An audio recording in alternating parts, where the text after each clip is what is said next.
Yes, we are live now. Hello friends, this is Himanshi and welcome to Let's Learn. Hopefully आप सभी बढ़िया होंगे, मस्त होंगे.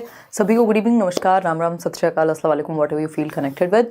स्टार्ट करेंगे आज का सेशन. CDP की प्रैक्टिस हमारी चल रही है, अदर सब्जेक्ट्स को भी बीच बीच में हम कर रहे हैं. मैराथॉन्स ऑन द वे हैं और कोशिश रहेगी 1 दिसंबर से पहले या अगले 2-4 दिनों में मैराथॉन्स को भी शुरू किया जाए. हिंदी इंग्लिश के नोट्स आपको होपफुली कल शाम तक मिल जाएंगे.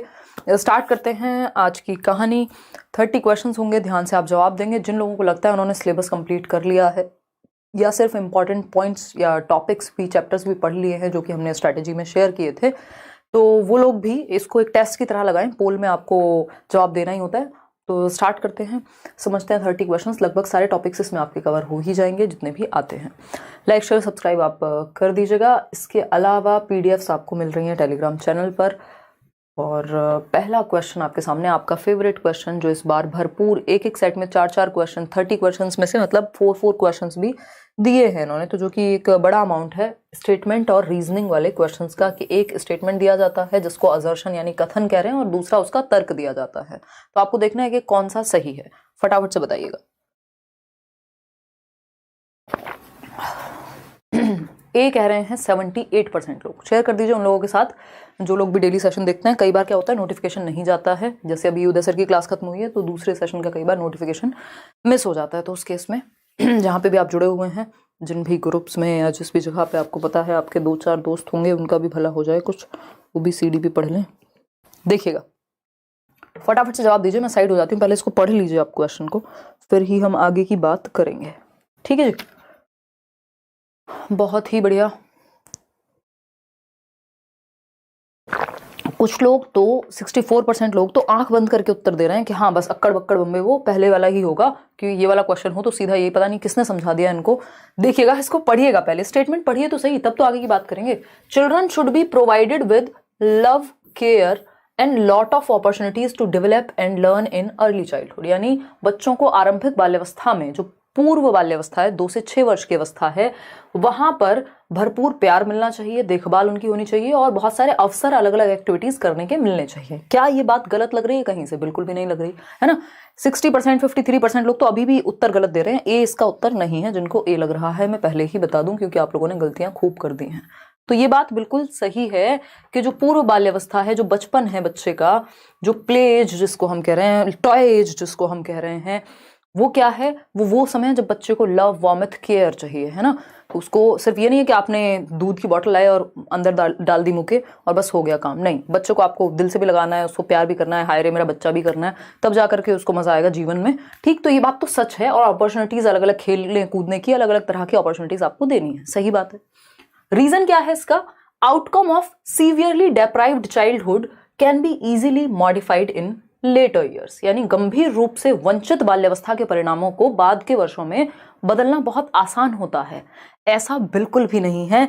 जिन बच्चों के साथ या तो सेक्सुअल अब्यूज या वैसे भी मारपीट, या फिर जिनको प्यार नहीं मिला होता बचपन में, उनमें मिसट्रस्ट की भावना, उनमें कॉन्फिडेंस की कमी, उनमें और भी बहुत सारी चीजें जीवन में आगे देखने को मिलती हैं. ट्रस्ट का तो इशू एक मेजर इशू होता ही है. इसके अलावा मतलब वो जो बचपन वाली स्टेज थी, अगर हमने वहां उसको ठीक से ट्रीट नहीं किया, उस समय पे जो चीजें मिलनी थी वो नहीं दी, तो वो आगे जाके समस्या बननी ही बननी है. ठीक है, वो एक ट्रॉमा क्रिएट हो जाएगा. और ये बिल्कुल आसान नहीं होता कि यदि बच्चा डेप्राइव्ड चाइल्डहुड से आया है, डेप्राइव्ड, अब चाहे वो सामाजिक रूप से वंचित हो, इमोशनली वंचित हो, है ना, किसी भी रूप से अगर वो बहुत ज्यादा सीवियरली डेप्राइव्ड रहा है, तो उसको आसानी से आप ठीक नहीं कर सकते. मान लीजिए उसको खाना भी ठीक से नहीं मिला, माल न्यूट्रिशन का शिकार हो गया, कुपोषण का, क्या बाद में ज्यादा खाना खिला के ठीक कर देंगे उसे? नहीं कर सकते. तो बाद में ऑल्टर नहीं कर सकते आप. बाद में सीवियरली डेप्राइव्ड चाइल्डहुड का जो मॉडिफाई नहीं कर सकते आप बाद में. इजीली मॉडिफाइड तो बिल्कुल भी नहीं होगा. कई लोगों की पूरी पूरी जिंदगी निकल जाती है. वो लोग थेरेपी लेते हैं. ट्रॉमा सही करने में या उसको डील करने में ही अपने आप में बहुत बड़ी बात है. और अगर शारीरिक रूप से कोई कुपोषण का शिकार हो गया तो फिर तो असंभव सी ही बात हो जाती है. तो ये बात एकदम गलत है कि अगर सीवियरली डेप्राइव्ड चाइल्डहुड रहा है, किसी भी रूप से अगर वंचित रहा है बच्चा बहुत ज्यादा, तो उसको आप ठीक नहीं कर पाएंगे. थोड़ा बहुत वंचित तो हर कोई है भाई. सब कुछ तो नहीं कहेंगे कि आपके जैसा मन मर्जी की चीजें हो जाएं, सब सारा कुछ आइडियल हो जाए, तो ऐसा तो पॉसिबल नहीं है ना. तो सी ऑप्शन कह रहे हैं अब कई लोग. तो both A and R are true. R तो ट्रू हो ही नहीं सकता, तो ये तो वैसे ही हट गया. Both A and R are true, R तो ट्रू है ही नहीं, हमने यहां पता लगा लिया ये फॉल्स है, इसका रीजन भी फॉल्स है, ये अपने आप में भी फॉल्स है, ठीक है। A is true but R is false, बात तो सही लग रही है। Both A and R are false, नहीं ए तो सही था ना कि बच्चे को बचपन में प्यार मिलना पूर्व बाल्यावस्था में एकदम जरूरी बात है, ठीक है।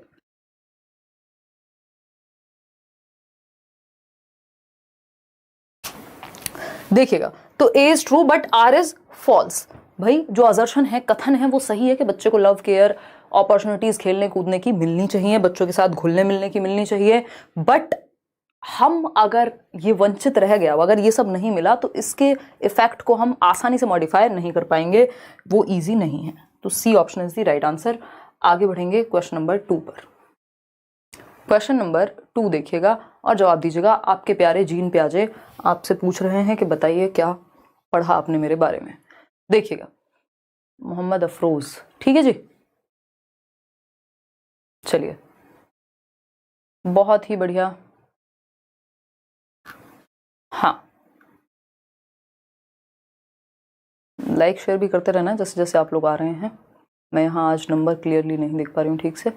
चलिएगा, अगर हम बात करते हैं सी ऑप्शन की, 42% लोग कह रहे हैं सी ऑप्शन सही है।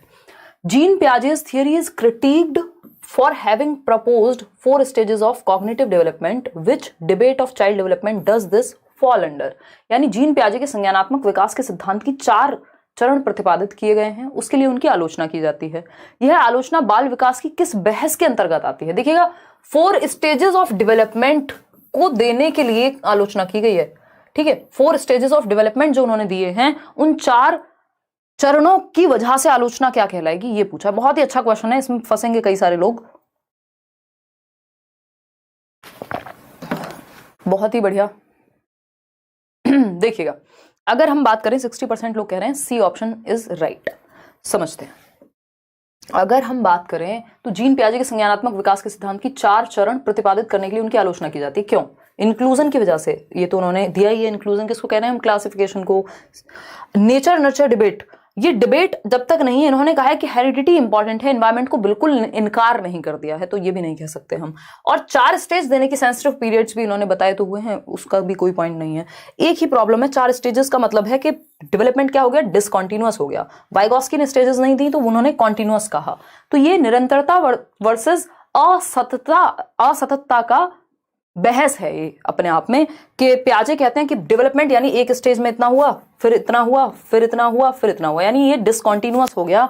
विकास क्या है? अनिरंतर है, एज पर पियाजे स्टेजेस में होगा, इसलिए इनको क्रिटिसाइज किया जा रहा है स्टेजेस के लिए। वहीं वाइगॉस्की ने कोई एज की बात नहीं की, तो उन्होंने कहा है विकास क्या है? कॉन्टिन्यूअस है। तो ध्यान रखिएगा, पियाजे के अकॉर्डिंग डेवलपमेंट क्या है? डिसकॉन्टिन्यूअस है, असतत है। वहीं वाइगॉस्की के अनुसार डेवलपमेंट कॉन्टिन्यूअस यानी सतत है। आगे बढ़ेंगे, क्वेश्चन नंबर 3 देखिएगा एक बार। क्वेश्चन नंबर 3 देखेंगे और जवाब देंगे। क्वेश्चन नंबर 3 क्या कहता है भाई? The kind of learning in which children learn through imitation of others is called. Keyword क्या है? इमिटेशन से जब बच्चे, अधिगम का वह रूप, सीखने का वह रूप जिसमें बच्चे दूसरों की नकल करके सीखते हैं, यानी दे लर्न बाय इमिटेटिंग और ऑब्जर्विंग अदर्स। अब बताइए क्या कहानी है? मतलब मम्मी को देखा रोटी बनाते हुए, रोटी बना लिया। मम्मी को देखा मेकअप करते हुए, मेकअप करने लग गए, है ना। दादाजी को देखा गार्डनिंग करते हुए तो पौधे लगाना सीख गए। घर में किसी और को देखा खेत पे काम करते हुए, वो सीख गए कुछ उसमें से, है ना। किसी के घर में अगर मान लीजिए किसी के पिताजी मैकेनिक हैं, तो वो बचपन से ऑब्जर्व कर करके, इमिटेट कर करके सीख गया चीजें बहुत सारी। तो ये इमिटेशन के द्वारा जो सीखना है, इमिटेट करके सीखना, अनुकरण करके सीखना, इसकी बात SLT यानी सोशल लर्निंग थियोरी में हुई है। और ये SLT बाद में सोशल कॉग्निटिव थियोरी बन गई थी, याद रखिएगा। किसने दिया इसको? बेंड्यूरा ने। एल्बर्ट बेंड्यूरा, बोबो डॉल का इनका एक्सपेरिमेंट था। इन्होंने कहा कि बच्चे जो देखते हैं वो सीख जाते हैं एक तरह से, या इमिटेट करके, अनुकरण करके, या ऑब्जर्व करके बच्चा सीखता है। इसीलिए हम अगर मूवीज की बात करते हैं तो ऐसी मूवीज जिनमें ज्यादा मारधाड़ है, सेक्सुअल सीन्स हैं, उनको हम क्या कह रहे हैं? अडल्ट मूवीज ए रेटिंग दे दे रहे हैं। क्यों? क्योंकि 18 साल से कम उम्र के बच्चे के लिए वो चीज ठीक नहीं है। वो ऑब्जर्व करेगा और उस पर प्रभाव पड़ेगा जो वो देखेगा, या इमिटेट करने की कोशिश करेगा। तो ये जरूरी है कि एक सर्टेन लेवल ऑफ मैच्योरिटी आ जाए, ठीक है ना। तो ये ऑब्जर्वेशनल लर्निंग है, ये इमिटेटिव लर्निंग है, जिसमें एक प्रोसेस होती है मॉडलिंग की। है ना। बेंड्यूरा ने एक प्रोसेस बताई है मॉडलिंग की, मॉडलिंग प्रतिरूपण कह देते हैं कई लोग इसको। यहां से भी एक क्वेश्चन आपको देखने को मिल जाता है। उस मॉडलिंग के 4 स्टेप्स हैं मॉडलिंग के प्रोसेस से सीखने के, ARPR। ठीक, अटेंशन यानी अवधान, आपका ध्यान जाएगा। अगर आपने मम्मी को रोटी बनाते हुए देखा है तो पहले आपका ध्यान तो गया होगा ना वो चीज, है ना, करते हुए देखने पे। रिटेंशन क्या है, दिमाग में आपके रह गई वो चीज, धारण कर लिया आपने। तो आपने रोटी बनाते हुए देखा, आपने देखा कि ऐसे गोल गोल बनाते हैं, ये रिटेंशन, अटेंशन दी आपने वहां, फिर वो रिटेंशन यानी आपके दिमाग में अवधान से क्या हुआ, धारण किया आपने। फिर आता है रिप्रोडक्शन, यानी आप खुद से उसको रिप्रोड्यूस करेंगे, पुनरुत्पादन करेंगे, वो एक्टिविटी खुद से रिपीट करके देखेंगे, रोटी बना करके देखेंगे, भारत का नक्शा बन जाएगा। तो मम्मी कहेंगे बेटे ने बहुत अच्छी या बेटी ने बहुत अच्छी कोशिश की, कोई बात नहीं फिर से करना। तो यानी रीइंफोर्समेंट मिलेगा, है ना, रीइंफोर्समेंट मिलेगा, पुनर्बलन। तो इन 4 स्टेप्स में लर्निंग होती है मॉडलिंग की प्रोसेस के थ्रू। हम बहुत सारी चीजें जीवन में ऐसे ही सीखते हैं। पहले हमारा ध्यान जाता है किसी तरफ, फिर हम उसको अपने दिमाग में ठहराते हैं, धारण करते हैं। रिप्रोडक्शन यानी हम फिर से उस चीज को करके देखते हैं, इसको प्रोडक्शन भी कह देते हैं। और रीइंफोर्समेंट का नाम मोटिवेशन भी है, कि अगर बच्चे को मोटिवेशन मिलेगी तो लर्निंग होगी, अगर मोटिवेशन ना मिलके पनिशमेंट मिल जाए तो वो लर्निंग में बाधा उत्पन्न कर सकता है। इन 4 स्टेप्स किसने बात की है, बेंड्यूरा, वही बोबोडॉल वाले व्यक्ति। बोबोडॉल में क्या हुआ था, उन्होंने एक एक्सपेरिमेंट किया और बंडूरा ने कहा कि भाई व्यक्ति जो है, कुछ बच्चे थे उनको एक ऐसी मूवी दिखाई गई, एक बोबो डॉल एक ऐसी डॉल थी जिसको पंच करने पे वो खड़े हो जाती थी वापस से। ठीक, तो वो जिन बच्चों ने उसको मारते पीटते हुए देखा, उन्होंने वही व्यवहार रिपीट किया कि मारना पीटना नॉर्मल चीज है। ऑब्जर्व करके अवलोकनात्मक अधिगम हुआ, सोशल लर्निंग, जो हम सोसाइटी में देख रहे हैं उसको सीख रहे हैं, ठीक है ना। और जिन बच्चों को प्यार करना सिखाया गया था, उन्होंने प्यार, अगर कोई डॉल को प्यार कर रहा था तो वो वाले ग्रुप ने प्यार किया, उस डॉल को केयर की उसकी। बिहेवियरिस्टिक लर्निंग तो आपकी कंडीशनिंग से होती है। पहले सोशल लर्निंग थियरी जो है बिहेवियरिज्म में आती थी, अभी नहीं आती है, कॉग्निटिव में आती है। डिस्कवरी लर्निंग, ह्यूमनिस्टिक, यहाँ इमिटेट करने की बात हो रही है, यानी देख करके इमिटेट करेंगे, ये सामाजिक अधिगम का हिस्सा है। अब देखिएगा क्वेश्चन नंबर 4। क्वेश्चन नंबर 4 क्या कहता है, eight which stage of cognitive development, यानी संज्ञानात्मक विकास के किस चरण पर does the ability for abstract thinking, यानी अमूर्त चिंतन की क्षमता, और साइंटिफिक रीजनिंग, यानी अमूर्त चिंतन और वैज्ञानिक तर्क जो है वो कब आएगा। हमें पता है वर्ड एब्स्ट्रैक्ट कहां से शुरू होती है, एब्स्ट्रैक्ट की कहानी, अमूर्त की कहानी। एक चीज है कॉन्क्रीट, जिसको आप देख सकते हैं, आप मुझे देख पा रहे हैं, ये पेन है, इसको देख पा रहे हैं, टच और फील कर सकते हैं जिन चीजों को, उनको हम कॉन्क्रीट कहते हैं, यानी हम उनको मूर्त कहते हैं, है ना। ये मग जो है मेरे लिए यहाँ मूर्त है, ठीक। लेकिन अगर मैं बात करूं लव की, ऑनेस्टी की, वैल्यूज की, तो वो मूर्त नहीं है, वो मेरे दिमाग में आइडियाज हैं जिनको मैं शायद डायरेक्टली टच ना कर पाऊं, लेकिन फील कर पाऊं, सोच पाऊं उनके बारे में। तो साइंटिफिक थिंकिंग में ऐसा ही होता है, कई बार आप इमेजिनेशन में सोचते हैं और भी बहुत सारी चीजें करते हैं। अमूर्त मतलब जो आपके सामने ना हो दिमाग में, मूर्त यानी कॉन्क्रीट जो सामने हो। तो कॉन्क्रीट थॉट जो है, थिंकिंग जो है, वो आ जाती है 7 से 11 कॉन्क्रीट ऑपरेशन में। लेकिन जैसे ही एब्स्ट्रैक्ट लिखा होगा तो फॉर्मल ऑपरेशनल, अमूर्त चिंतन लास्ट स्टेज में आता है प्याजे की, साइंटिफिक थिंकिंग भी 11 से 15 वर्ष की उम्र में, ठीक है जी। Formal operational stage is the right answer. कितने लोग सही दे रहे हैं, 60% लोग सिर्फ सही उत्तर दे पा रहे हैं। प्री ऑपरेशनल तो सिंबॉलिक स्टेज है, 2 से 7 वर्ष, ईगोसेंट्रिक होगा बच्चा, और भी रिवर्सिबिलिटी की कमी होगी, लैक ऑफ कंजर्वेशन होगा। ये सारी समस्याएं पूर्व संक्रियात्मक की हैं, और सिंबॉलिक थॉट एक अच्छी बात है वहां पे, ठीक। सेंसरी मोटर है, जन्म से 2 वर्ष, ऑब्जेक्ट परमानेंस, वस्तु स्थायित्व की स्थिति है ये। कॉन्क्रीट ऑपरेशनल है 7 से 11, जहां पे लॉजिक आएगा कॉन्क्रीट चीजों को लेके, मूर्त चीजों के लेके। जैसे अमूर्त की बात होगी तो फॉर्मल ऑपरेशनल हाईएस्ट है ये। औपचारिक संक्रियात्मक अवस्था SPCF, sensory motor, pre operational, concrete और फॉर्मल ऑपरेशनल। अगर एब्स्ट्रैक्ट लिखा हुआ है तो समझ जाइए फॉर्मल की बात हो रही है। क्वेश्चन नंबर 5 देखिएगा, क्वेश्चन नंबर 5 देखिएगा। जितने भी लोग तबीयत को लेके परेशान हैं, पहले से काफी आराम है, बट थोड़ा 2-4 दिन तो लग जाएंगे ठीक होने में। अमित ज्योति को याद कर रहे हैं। अमित, यहाँ से बढ़िया जगह और कुछ नहीं मिली क्या ज्योति को याद करने के लिए?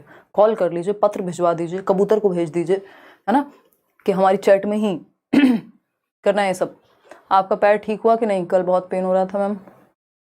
हाँ नम्रता, अभी बहुत आराम है, पूरी तरह से तो नहीं, बट हाँ काफी ज्यादा आराम है ना।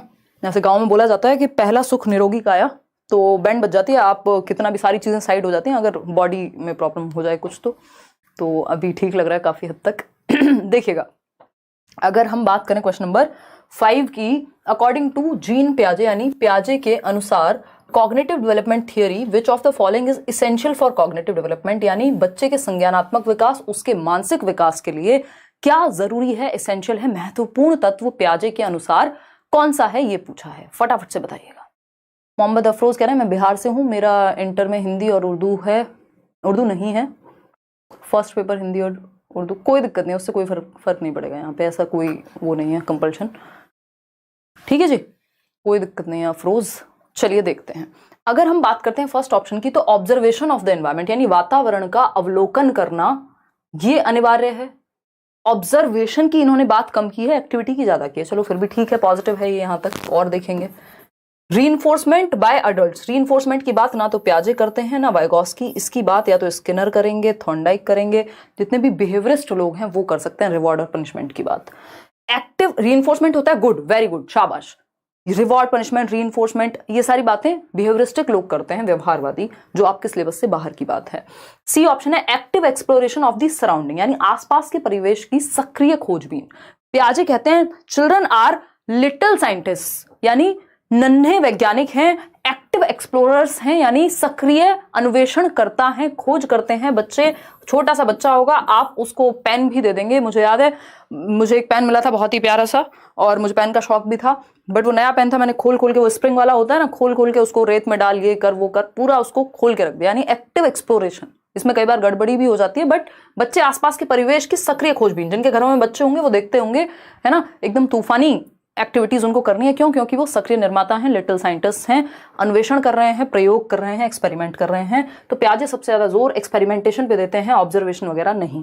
Condition of stimulus and response, ये तो व्यवहारवादी सोच हो गई, तो C option is the right answer, हम ये कह सकते हैं अभी। अब आते हैं क्वेश्चन नंबर 6 पर। देखिएगा क्वेश्चन नंबर 6 क्या कहता है। क्वेश्चन नंबर 6 कहता है विच of the following is the correct example of scaffolding, यानी सही उदाहरण स्कैफोल्डिंग का, मचान का, पाड़ का, टेम्पररी हेल्प का। वाइगॉस्की की याद आ रही है या नहीं आ रही है? बिल्कुल आ रही होगी, इतना स्लो बोल देंगे सरकार। देखिएगा जवाब दीजिएगा फटाफट से, फिर हम आगे बढ़ेंगे। आपके पैर में कल बहुत पेन था। अरे सागर, मैं बहुत ही आभारी हूं आप लोगों की, ऐसे दुआएं, प्यार, मोहब्बत है। पैर में दर्द बहुत ऑलमोस्ट खत्म सा ही है, थोड़ी बहुत ही दिक्कत है ना, मतलब मैं अब खुद से चल पा रही हूं। देखिएगा एक बार, जवाब दीजिएगा फिर हम आगे बढ़ेंगे।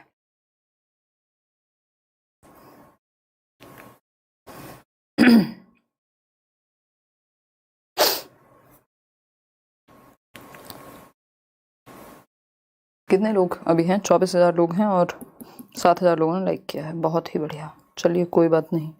देखिएगा अगर हम बात करते हैं किसकी, बी ऑप्शन की, 88% लोग सही दे रहे हैं उत्तर। देखिए करेक्ट एग्जांपल इसका फोल्डिंग का, मचान का, टेम्पररी हेल्प का, अस्थायी मदद का, जिसकी बात वाइगॉस्की कर रहे हैं। तो ए ऑप्शन है Sumit gives his friend his notebook to copy the answers. Copy का मतलब तो नकल करना हो गया, इसमें हेल्प कहीं नहीं है, टेम्परेरी हेल्प है, ये नहीं कि आप उसकी जगह पे काम कर देंगे या उसको चीटिंग के लिए कुछ दे देंगे। बी ऑप्शन है, हिंट वगैरह दे सकते हैं। बी ऑप्शन है Sumit helps his friend by giving her the appropriate amount of assistance he needs for solving each question, यानी सुमित अपनी मित्र को जरूरत अनुसार उचित मात्रा में प्रश्नों को हल करने में मदद करता है ना। सुमित अपनी मित्र को, यानी महिला मित्र है सुमित की। यहाँ तो कई लोग खतरनाक होंगे, अरे बस जितनी जरूरत है उतनी हेल्प करता है, हम तो अपनी सारी किताबें दें, काम हम ही कर दें सामने वाले व्यक्ति का, है ना। तो वो वाला काम नहीं करना है, क्योंकि वो स्कैफोल्डिंग नहीं होगी, उससे सामने वाले व्यक्ति को सीखने को नहीं मिलेगा। ठीक है, तो ये टेम्परेरी हेल्प है, आप वहां प्रॉब्लम सॉल्व करते हैं जहां बच्चा अटके, सामने वाला व्यक्ति आपका दोस्त हो, यार हो, प्यार हो, वट एवर इट इज। तो सुमित अपनी मित्र को जरूरत के अनुसार उचित मात्रा में क्या देगा, असिस्टेंस देगा, हल करने में मदद करेगा। ऐसा नहीं है उसके सारा, अरे तुम क्या करोगी, है तुम्हें क्या जरूरत है क्वेश्चन सॉल्व करने की, हम ही कर देते हैं, तुम बताओ तो सही, ये नहीं करना। ठीक है सुमित सी ऑप्शन में कह रहे हैं सुमित अपनी मित्र को सभी प्रश्नों के उत्तर उसकी उत्तर पुस्तिका में स्वयं लिखकर मदद करता है, खुद ही लिख देता है, उसको सीखने ही मत दो। तो ऐसे लोगों से बचें। डी ऑप्शन है Sumit tells his friend that she has to do all the questions on her own. अब इसमें फिर हेल्प किस बात के मित्र हैं? आप जब बिल्कुल ही मदद नहीं करेंगे तो आपका क्या चार डालें हैं, आपकी पूजा करें, आरती उतारें, फिर आपसे मदद मांग रहा है। स्कैफोल्डिंग का मतलब है जहां जरूरत है वहां हेल्प करना, ठीक है ना। तो बी ऑप्शन है कि सुमित अपनी मित्र को जरूरत अनुसार उचित मात्रा में हेल्प करता है। ठीक, स्कैफोल्डिंग। आगे बढ़ेंगे, हिंट दे दिया, हाफ सॉल्व प्रॉब्लम दे दी। क्वेश्चन नंबर 7 देखिएगा, ZPD की बात हो रही है। Zone of proximal development is a dash space, यानी समीपस्थ विकास का क्षेत्र एक डैश स्थान है? जवाब दीजिएगा, फिर हम आगे बढ़ेंगे। ये दूसरे पेपर के लिए भी है भाई, पेपर 1 पेपर 2 दोनों के लिए, डोंट वरी। देखिएगा, जवाब दीजिएगा। आपको हमेशा देखता हूं आपके वीडियोस, धन्यवाद प्रियंका। देखिए, तो डायनेमिक स्पेस है ZPD। ZPD हमें पता है वो दायरा है जहां संभावित विकास हो सकता है। यहाँ पे एक दायरा होगा जहां पे आप खुद कर सकते हैं कुछ चीजें। ये ZPD, अगर आपको हेल्प मिल जाए तो आप सीटेट क्रैक कर देंगे। यही आपका ZPD है, जोन ऑफ प्रॉक्सिमल डेवलपमेंट है। अब ये डायनेमिक है, रिजिड है, मैकेनिकल है, स्टैग्नेंट है, स्थिर है। भाई ना तो ये स्थिर होगा, ना ये यांत्रिक होगा, ना ये रिजिड होगा। ये क्या होगा? डायनेमिक होगा, फ्लेक्सिबल होगा, लचीला होगा, गतिशील होगा। आज आपको यहां तक पहुंचने में मदद की जरूरत है। कल जब आप यहां पहुंच जाएंगे तो फिर आपको DT+B और KVS में जरूरत होगी मदद की। यानी ये दायरा आपका बढ़ गया। भाई आपने जितने मेहनत करके आपने प्रॉक्सिमिटी को बढ़ा लिया कि अब आपको इतनी लर्निंग आ गई, हो गई, अब सीटेट के लेवल की आपकी तैयारी हो गई। अब आपको जरूरत कहां पड़ गई? आपका दायरा बढ़ गया। अब ये ZPD, अभी तो आज तो सीटेट पे अटके थे, अब आगे दायरा बढ़ गया, डायनेमिक हो गया ये ZPD, संभावित विकास और बड़ा हो गया कि अब आप KVS की तैयारी करेंगे, अब आप DT+B की तैयारी करेंगे, तो आपको वहां मदद की जरूरत पड़ेगी। तो ये डायनेमिक है, चेंज होता रहता है अगर आप संभावना के अनुसार सीख रहे हैं तो। क्वेश्चन नंबर 8 देखिएगा और जवाब दीजिएगा। क्या कहता है क्वेश्चन नंबर 8? क्वेश्चन नंबर 8 देखिए, जवाब दीजिए फटाफट से, फिर ही हम चलेंगे आगे। अच्छा, कोई कह रहा है हिंदी की कक्षा में कम प्रश्न क्यों करवाए? कल करवाएं यार, वो बस कल पहली बार 15 क्वेश्चन कराए, नहीं तो मैं 30 क्वेश्चन ही करा रही हूँ इतने दिनों से। मेरी पैर में इतनी खतरनाक दिक्कत थी इसलिए कम कराए थे यार। हैं, थोड़ा समझ भी लिया करो। मान लिया आपका एग्जाम है, लगे हुए हैं, मेहनत करेंगे, बहुत कुछ करना बाकी है, डोंट वरी, परेशान मत हो। उर्वशी चौहान कह रहे हैं you are live in our hearts. Urvashi Chauhan, बस आंसू आ गए मेरे पढ़ के, है ना। गुरमीत मलिक कह रही हैं सुपर चैट करके, ma'am government should you as national teacher for CDP। Ma'am EVS notes please. Ma'am मैं आपको इंस्टा पे मेंशन करती हूँ डेली, मेरी स्टोरी पे लगाई है आपने ID से। अरे बहुत बढ़िया गुरमीत, बहुत ही प्यारी बात है। अरे यार, आप लोगों के दिल में है तो नेशनल टीचर ही हो गए ना, इसमें अब और क्या ही चाहिए, कौन सा अवार्ड और रिवॉर्ड। देखिए, अगर हम बात करें क्वेश्चन नंबर 8 की, EVS के नोट्स भी हिंदी इंग्लिश दोनों में शेयर करूंगी, डोंट वरी, हो रहा है काम, कल उन पे वो टाइप होके आ जाएंगे। विच of the following is a critic of Lawrence Kohlberg, यानी लॉरेंस कोहलबर्ग की आलोचना करने वाला कौन है? निम्नलिखित में से कौन सा कथन लॉरेंस कोहलबर्ग के नैतिक विकास के सिद्धांत की समीक्षा करता है? क्रिटिसिज्म। आपको पता है लॉरेंस कोहलबर्ग का जो क्रिटिसिज्म है वो मेनली किस बात पे है कि जेंडर बायस थ्योरी है। कैरल गिलिगन ने किया है। बी ऑप्शन, 54% लोग सही दे रहे हैं। देखते हैं, stages in Kohlberg's theory are well defined and distinct. तो ये तो आलोचना थोड़ी, ये तो पॉजिटिव बात है कि कोहलबर्ग के सिद्धांत में जो चरण है सारे वो एकदम क्लियर कट हैं और हमें पता है कि कौन सा चरण होता है कौन सा नहीं, सही बात है। तो Kohlberg's approach to moral reasoning underestimates the moral maturity of females, यानी कोहलबर्ग का जो नैतिक विवेचन का प्रस्ताव है वो स्त्रियों की नैतिक परिपक्वता का आकलन कम करता है। उन्होंने स्त्रियों की नैतिकता पे फोकस ही नहीं किया। जेंडर बायस थ्योरी है, बात तो सही लग रही है, फिर भी सी ऑप्शन पढ़ेंगे। Stages in Kohlberg's theory draw upon the characteristics used by पियाजे to describe the sequence of cognitive development, यानी कोहलबर्ग के सिद्धांत के चरण पियाजे द्वारा संज्ञानात्मक विकास के वर्णन के क्रमों के लक्षणों को चित्रित करते हैं। यानी जो कॉग्निटिव डेवलपमेंट में पियाजे ने सीक्वेंस दिया है उसी हिसाब से दिए हैं, ऐसा नहीं है कोई कॉपी नहीं है पियाजे की, इंस्पायर्ड है। Kohlberg did a longitudinal study with his participants where he interviewed them at 3 to 4 year interval. ऐसा नहीं है, चर्चा हुई है, बैठ करके डिस्कशन हुआ है कोहलबर्ग का, तब जाके ये थियरी आई है। ऐसा नहीं है कि 3 से 4 साल बाद सेम पार्टिसिपेंट्स को ही इंटरव्यू किया जा रहा है कोहलबर्ग के द्वारा, वो अलग अलग एज के बच्चे वहां पे थे। बी ऑप्शन है, Kohlberg's approach to moral reasoning underestimates the moral maturity of females. Females की मेच्योरिटी को या मॉरल एस्पेक्ट्स को, रीजनिंग को उन्होंने हल्के में लिया या फोकस ही नहीं किया। मेल सैंपल्स ही थे सारे, तो B option is the right answer, क्योंकि यही क्रिटिसिज्म है, आलोचना है कोहलबर्ग की थियरी की। कोहलबर्ग ने मॉरल डेवलपमेंट, नैतिक विकास का सिद्धांत दिया है, अगर आप भूल गए हैं इन केस। ये अपने आप कहां से प्रकट हो गया। क्वेश्चन नंबर 9 देखिए और जवाब दीजिए। क्वेश्चन नंबर 9 का जवाब देंगे। वीडियो यहां से एकदम क्लियर है, आप अपने एंड पे क्वालिटी थोड़ी बढ़ा लीजिए, है ना। कैरल गिलिगन हमने किया, अच्छा किसी ने नाम ही कैरल गिलिगन रख लिया। आप लोग भी कमाल के क्रिएटिव लोग हैं और पेपर में नंबर नहीं आया ना कैरल गिलिगन, फिर देखना आप मिलना फिर। देखिएगा, मैंने लाइक किया, टारगेट सीटेड क्वीन कर रहे हैं, बहुत बढ़िया। चलिए खैर, ये सब बातें हंसी मजाक और एक एनर्जी बढ़ाने के लिए होती हैं, मुख्य उद्देश्य यही है कि आप सीखें। देखिएगा। हाँ अंशु क्या हो गया भाई, क्यों दुखी हो, ऐसा क्या कह दिया? कितने लोग हैं? 75% लोग हैं जो डी ऑप्शन कह रहे हैं। I am having closest proximity with let's learn. अच्छा जी धन्यवाद। चलिए समझते हैं क्या कहानी है डी ऑप्शन की। ये बाण वाला क्वेश्चन है ना, कि आप चाइल्ड सेंटर्ड पेडागोजी, अभी आसान सा टॉपिक है, बाल केंद्रित शिक्षा, आज भी हम कर रहे थे बैचेस में, सीटेट के बैच में, याद हो किसी को तो किस तरह की चीजों पे जोर देता है बाल केंद्रित शिक्षा, शिक्षण शास्त्र किस चीज पे जोर देगा?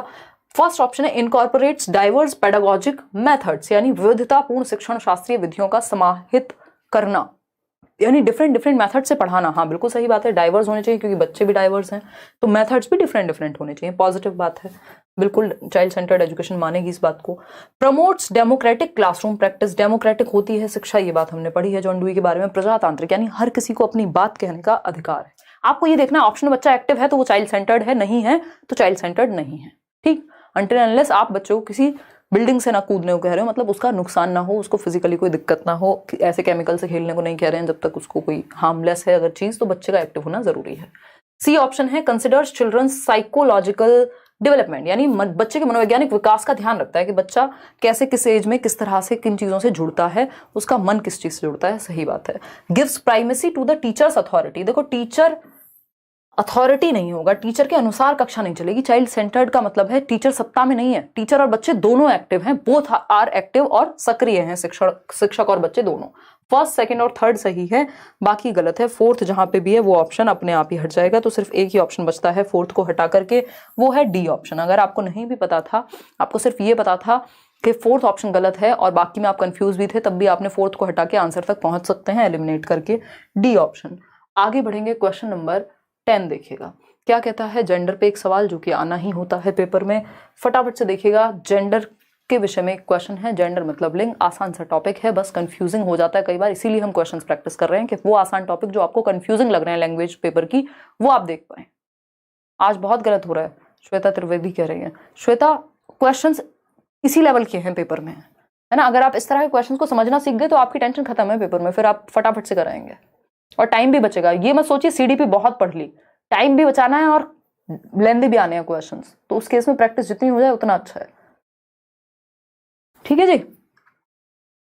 चलिए दीक्षा करेंगे उस पर भी काम, बताइएगा फटाफट से। सी कह रहे हैं कितने परसेंट लोग, 65% लोग उत्तर दे रहे हैं सी ऑप्शन, यानी एक माध्यमिक कक्षा में जेंडर अलगाव आधारित बैठने की व्यवस्था तथा सख्त जेंडर आधारित अधिगम क्रियाकलाप, यानी जेंडर सेग्रीगेटेड सीटिंग, यानी बॉयज इधर बैठेंगे गर्ल्स इधर बैठेंगी, ऐसा ही होता जाता है स्कूल्स में।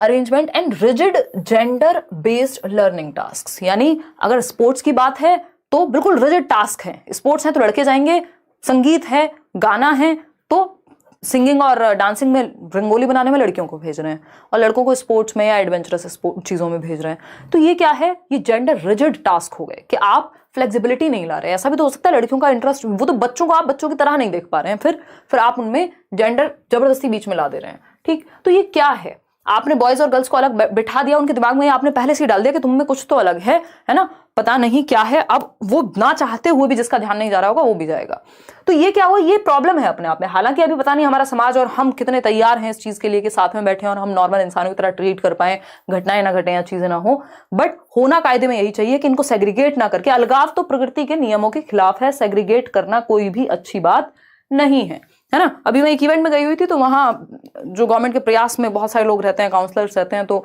एक लेडी मिली तो वो बता रही थी कि अभी कोएड स्कूल्स, स्पेशली जो गवर्नमेंट के कोएड स्कूल्स हैं दिल्ली में, दिक्कत आ रही है वहां पे, क्योंकि वो चीज नॉर्मलाइज नहीं की गई दिमाग में।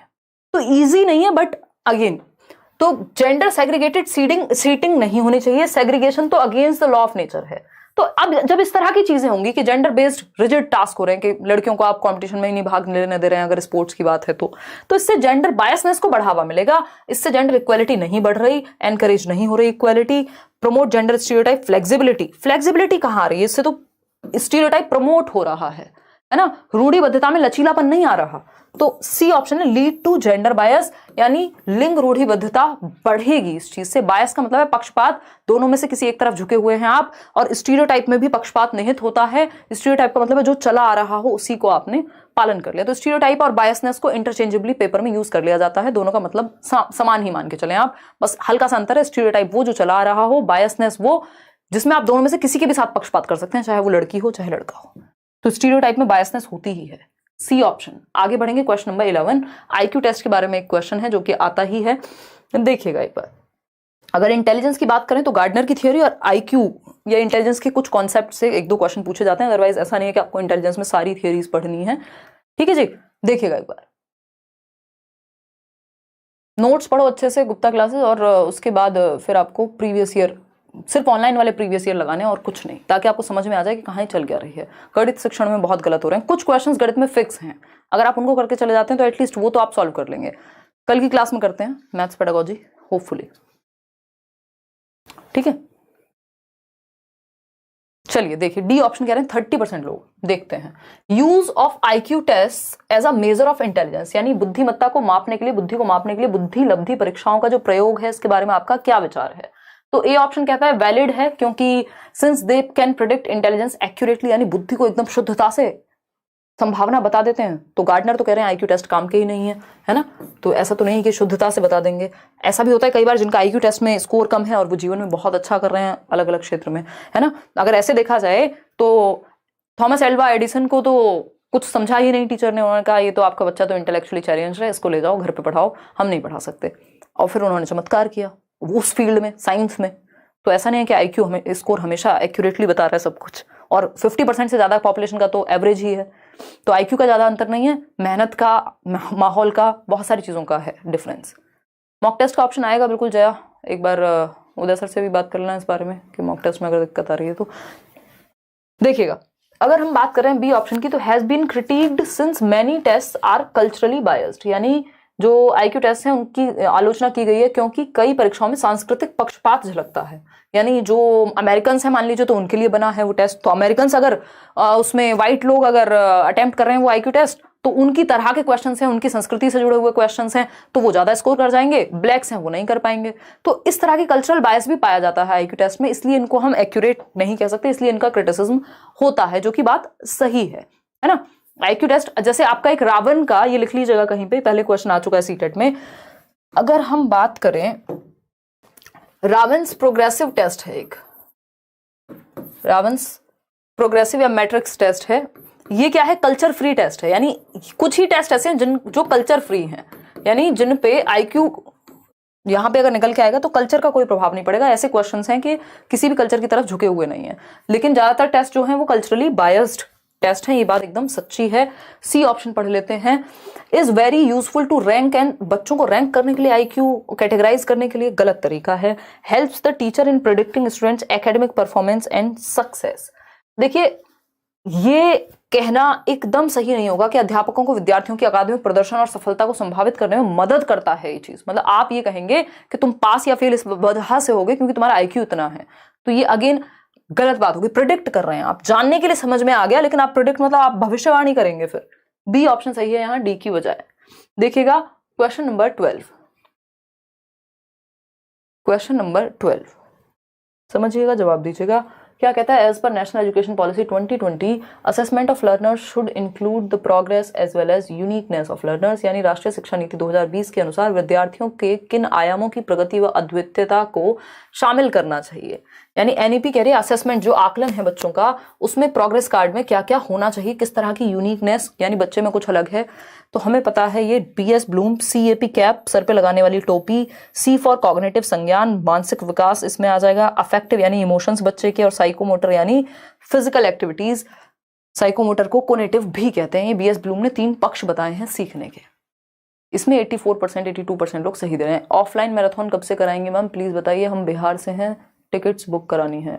नाजिया, मजा ही आ गया ये सुन के, तो बहुत ही बढ़िया। ऑफलाइन मैराथन करेंगे दिसंबर फर्स्ट वीक में, और आपको बता देंगे। 2 दिन सेशन मेरा रहेगा, 1 दिन उदय सर लेंगे, और बाकी तो फिर ऑनलाइन मिल जाएंगे आपको क्लासेस। वो 2 ऑफलाइन रखें, 3 क्लासेस ऑफलाइन रखेंगे।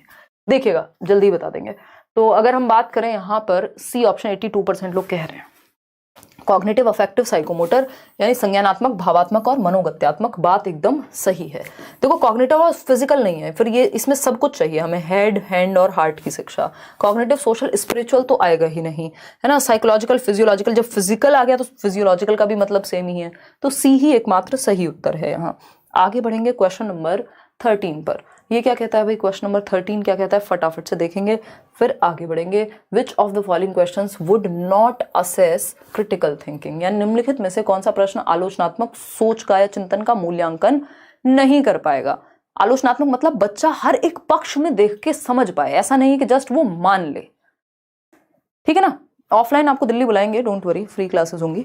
देखिएगा, अगर हम बात करें मतलब जितने लोग आ सकते हैं अपनी खुशी से, आप डायरेक्ट सामने बैठ के एक डाउट पूछना, एक माहौल होता है, आपस में भी आप डिस्कशन कर सकते हैं। ये हमारा ही स्टाइल है कि हम फ्री क्लासेस दे देते हैं। देखिएगा, इंग्लिश पेडागोजी की क्लास भी ले लेंगे पूजा, डोंट वरी यार। फटाफट से जवाब दीजिए। 56% लोग ए उत्तर दे रहे हैं, यानी क्रिटिकल थिंकिंग। क्रिटिकल थिंकिंग मतलब हर एक पक्ष में सोचने का मौका। तो ओपन एंडेड क्वेश्चन होना चाहिए जहां सोचने का मौका मिले बच्चे को। Find the value of x if the equation 2x बराबर 12। इसमें क्या सोचने का मौका मिला, ये तो सीधा प्रोसीजर फॉर्मूला अप्लाई कर दिया कि 2x बराबर 12 है तो x बराबर 6 आ जाएगा। इसमें तो बच्चे ने क्या कर दिया, फॉर्मूला अप्लाई कर दिया। इसमें कुछ भी थिंकिंग का है ही नहीं, फॉर्मूला रिकॉल करना है और अप्लाई कर देना है। इसमें उतना सोचने का मौका नहीं मिला, तो यही सही है। क्यों? क्योंकि नॉट पूछा था। बाकी ऑप्शन पढ़ लेते हैं एक बार। बाकी ऑप्शन क्या कहते हैं, think of the reasons for rise in level of pollution and explore possible solutions. यानी प्रदूषण के बढ़ते स्तर का कारण सोचिए कि प्रदूषण क्यों बढ़ रहा है और उसको कैसे डील करें। तो इसमें तो भैया सोचने का मौका मिलेगा, ये तो क्रिटिकल थिंकिंग को बढ़ावा देगा बच्चे की, इसमें तो सोचेगा वो। What measures can be suggested to promote religious harmony, कि हमारे देश में जो ये धार्मिक सद्भावना है इसको बढ़ाने के लिए क्या कर सकते हैं। तो इसमें बच्चे की सोच लगेगी, पूरा दिमाग लगेगा अच्छे खासा, वो हर पहलू को सोचेगा। तो ये क्या हुआ, इसमें क्रिटिकल थिंकिंग लगेगी। जिसमें भी ओपन एंडेड, जिसमें भी सोचने पे जोर दे, वो क्रिटिकल थिंकिंग है। सुनीता बहुत बढ़िया। चलिए बताइए एक बार, मतलब नाम आपका ले लिया। देखिए, अगर हम बात करते हैं डी ऑप्शन की, तो can there be a proof of Pythagoras theorem using Vedic mathematics, यानी क्या वैदिक गणित का उपयोग करके पाइथागोरस प्रमेय का प्रमाण दिया जा सकता है। अब इसमें भी बच्चे को इतनी सारी चीजें सोच के अप्लाई करके एक कंक्लूजन तक पहुंचना पड़ेगा, तो इसमें भी क्रिटिकल थिंकिंग लगेगी। लेकिन A option to the point answer है, क्लोज्ड एंडेड है ये। एक होते हैं ओपन एंडेड थॉट वाले क्वेश्चन, जिसमें मुक्त उत्तर वाले प्रश्न होते हैं, बच्चे को सोचना पड़ेगा, उससे क्रिटिकल थिंकिंग बेहतर होगी, क्रिएटिविटी बेहतर होगी। लेकिन क्लोज्ड एंडेड में नहीं होती है चीजें बेहतर। In order to cater to individual differences in her classroom a teacher should, यानी अपनी कक्षा की व्यक्तिगत विभिन्नताओं को संबोधित करने के लिए टीचर को क्या करना चाहिए। भाई व्यक्तिगत विभिन्नताएं एक इंपॉर्टेंट टॉपिक है कि इंडिविजुअल डिफरेंसेस से क्वेश्चन आपका आना ही आना है ना। तो इंडिविजुअल डिफरेंसेस की जब हम बात कर रहे हैं, यानी कोई भी दो लोग सेम नहीं हो सकते, अगर बिल्कुल सेम हो गए उनमें कुछ ना कुछ अंतर पाया जाएगा, कुछ सिमिलैरिटीज भी होंगी, इन्हीं को इंडिविजुअल डिफरेंसेस कह रहे हैं। कि जब हमारे हाथ की 5 उंगलियां एक जैसी नहीं होती तो सारे व्यक्ति एक जैसे भी नहीं होंगे, तो इंडिविजुअल डिफरेंसेस होंगे, व्यक्तिगत विभिन्नताएं होंगी। लोग अपने रंग में, अपनी रुचियों में, यानी अपने interest, aptitude, attitude, size, shape, इन सब में अलग पाए जाते हैं, यानी डाइवर्सिटी है। इंडिविजुअल डिफरेंसेस हैं। सारे बच्चे ना एक ढंग से सीखते हैं, ना एक भाषा बोलते हैं, ना एक जैसे दिखते हैं, अंतर पाया जाता है। तो अगर हम इन अंतरों को केटर करने की बात करें, इंडिविजुअल डिफरेंसेस का ध्यान रखें अगर क्लास में, तो किन चीजों को फोकस में रखेंगे। पहला ऑप्शन है point out the economic background and caste of all learners in the classroom, यानी कक्षा के सभी विद्यार्थियों की आर्थिक पृष्ठभूमि के, तुम इतने, तुम्हारे पिताजी इतना कमाते, तुम मिडिल क्लास में हो, अच्छा तुम लोअर मिडिल क्लास हो, अच्छा तुम गरीब हो, ये ठप्पा नहीं लगाना होता इंडिविजुअल डिफरेंसेस का, और कि तुम इस फलानी कास्ट से आते हो और ये करते हो, ये खराब बात हो गई। बी ऑप्शन है give learners opportunities to share their experiences in the class and value them. ये बात एकदम सही है कि अधिगमकर्ताओं को, लर्नर्स को अपने अनुभव साझा करने का मौका देंगे कि उनके जीवन के क्या एक्सपीरियंस रहे हैं, और उनको आप वैल्यू करेंगे। जो भी वो घर से लेके आता है बच्चा, उसको आप वैल्यू करते हैं, एसेट की तरह देखते हैं, संसाधन के रूप में देखते हैं। बिल्कुल सही है। इससे क्या होगा, आपने हर बच्चे को मौका दे दिया अपनी बात कहने का। फिर सी ऑप्शन है intentionally exclude diverse cultural perspectives in the classroom, यानी जानबूझकर विविध सांस्कृतिक परिप्रेक्ष्यों का बहिष्कार करना क्लास में। ये भी खराब बात है कि आप एक्सक्लूड कर रहे हैं, जबकि आपको इंक्लूड करना है डाइवर्सिटी को, क्योंकि यूनिटी इन डाइवर्सिटी की तो हम बात करते हैं हमारे देश में भी। और अगर सब एक जैसे हो जाएंगे तो रॉबोट्स बन जाएंगे, फिर तो मशीनों में और हम में अंतर नहीं रहेगा। ठीक है, तो हम ये कहेंगे अगर ट्विंस भी हैं तो वो भी पूरी तरह से एक जैसे नहीं है। तो डाइवर्स कल्चरल पर्सपेक्टिव को एक्सक्लूड करना, ये कहाँ की अच्छी समझदारी हो गई। जानबूझकर विविध सांस्कृतिक परिप्रेक्ष्यों का कक्षा में बहिष्कार करना, ये नेगेटिव बात है।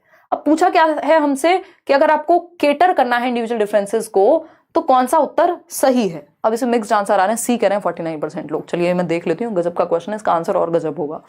37% लोग ए कह रहे हैं। चलिए समझते हैं। फर्स्ट और सेकंड, देखिए सेकंड सही है, फर्स्ट बिल्कुल भी सही नहीं है तो हटा दिया हमने। फर्स्ट और थर्ड, अगेन थर्ड भी सही नहीं है और फर्स्ट भी सही नहीं है, तो ये तो और गलत हो गया। या तो इनको नॉट लगाना चाहिए था ऊपर क्वेश्चन में। सेकंड और थर्ड, सेकंड तो सही है बट थर्ड कहां से सही है, थर्ड नहीं है सही, सिर्फ सेकंड सही है, ये भी सही नहीं है। तो क्या करें, इसमें फ्री नंबर बांट देते हैं। सीटेट ने ऐसा कहा है, मैंने नहीं, इन्होंने कह दिया 9 मतलब फ्री टू ऑल। आपने कोई भी अटेम्प्ट किया है सब सही है, क्योंकि मेरे ख्याल में ये नॉट लगाना भूल गए। अगर नॉट लगा होता तो यहां पे आंसर हो जाता फर्स्ट और थर्ड, ठीक है ना। तो एक क्वेश्चन में गलती हुई है, पेपर में भी ऐसा होता है कई बार, तो ये नंबर सबको फ्री मिले हैं इस क्वेश्चन के। अगर आपने कोई भी जवाब दिया है तो आप टेंशन फ्री होके नाचें गाएं, एक नंबर फ्री मिले जाएं, ठीक। तो ये सभी को इसमें नंबर मिला है, क्योंकि इन्होंने सिर्फ सेकंड का ऑप्शन दिया ही नहीं है जो कि सही है यहाँ पे, बाकी दोनों गलत हैं। क्वेश्चन नंबर 15 देखिएगा। क्वेश्चन नंबर 15 देखिएगा, learning of students from disadvantaged sections should be promoted. यानी वो बच्चे जो किसी भी वजह से वंचित परिवेश से आते हैं, यानी किसी भी रूप में डेप्राइव्ड रहे हैं, उनको चीजें नहीं मिली हैं, चाहे वो समाज ने उनको एक्सेप्ट ना किया हो, उनकी जाति की वजह से, उनके धर्म की वजह से, उनकी आर्थिक स्थिति की वजह से, कोई भी रीजन हो सकता है, मतलब उनको उतना नॉर्मल फील नहीं कराया गया सोसाइटी में, या फील नहीं हुआ, डेप्राइव्ड हैं, वंचित रहे हैं आर्थिक सामाजिक किसी भी एस्पेक्ट में, उनके लिए आप कैसे उनको प्रमोट करेंगे, ये पूछा है। तो क्योंकि आप एक टीचर हैं तो आपके लिए तो हर बच्चा इंपॉर्टेंट है, चाहे वो किसी भी जाति से आता हो, किसी भी समुदाय से आता हो, वो प्रॉब्लम आपके लिए नहीं होनी चाहिए। बात तो सही है या नहीं है, बिल्कुल सही है। 92% लोग कह रहे हैं कि उत्तर होगा ए ऑप्शन। चलिए समझते हैं, जानते हैं कि क्या कहानी है, ए होगा कि बी होगा। डी कह रहे हैं 92% लोग। चलिए देखेंगे, पहले बाकी के ऑप्शंस तो देख लें, डी तक पहुंचने में तो टाइम लगेगा।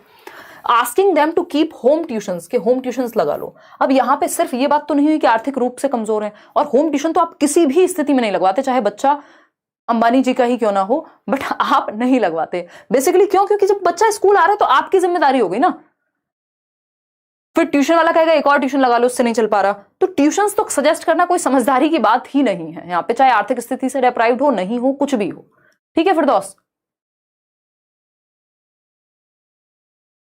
चलिए अगर हम बात करते हैं नेक्स्ट की, तो giving them lot of recall based worksheets, इसमें बच्चा एक्टिव होगा ही नहीं, रिकॉल बेस्ड बस रट्टे लगा लो, ठीक। फिर आता है C option, inducing fear and shame of failure. अगर आप बच्चों में भय भर रहे हैं, उनमें शर्म पैदा कर रहे हैं कि अगर फेल हो गए तो बर्बाद हो जाओगे, ये हो जाएगा, वो हो जाएगा, तो भी बच्चे का नेचुरल जो लर्निंग या एप्टीट्यूड है वो सामने नहीं आ पाएगा। तो ऐसे बच्चे जो डिसएडवांटेज्ड हैं, अलाभान्वित हैं किसी भी वजह से, चाहे जाति हो, समुदाय हो, आर्थिक स्थिति हो, उनकी स्टेटस हो, कुछ भी हो, तो उन्हें उपयुक्त शिक्षा शास्त्रीय सहायता प्रदान करेंगे, प्रोवाइडिंग एप्रोप्रिएट पेडागोजिकल सपोर्ट्स। आप जो कर सकते हैं आप वो देखते हैं, बाकी लोगों में, सिस्टम में, बच्चे के घर में, बच्चे में, उनमें कमियां नहीं निकालते। क्या करते हैं, अपने पेडागोजिकल मेथड्स, अपने टीचिंग मेथड्स के द्वारा उनको सपोर्ट करेंगे। तो D option is the right answer, कि आप सही मेथड का प्रयोग करेंगे उन बच्चों के लिए भी, उनको भी इमोशनली और फिजिकली हर तरह से वो एक्सेप्टेड फील करें क्लासरूम में, ऐसा माहौल देंगे। देखिएगा क्वेश्चन नंबर 16 है। भाई कहाँ सो गए थे, अभी पोल टाइप कर रहे हो हैं, क्या कर रहे थे? दिखाओ क्या करते रहते हो।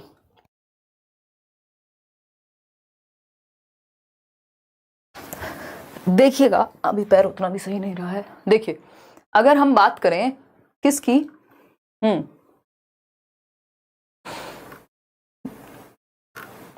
फटाफट से देखेंगे समझेंगे।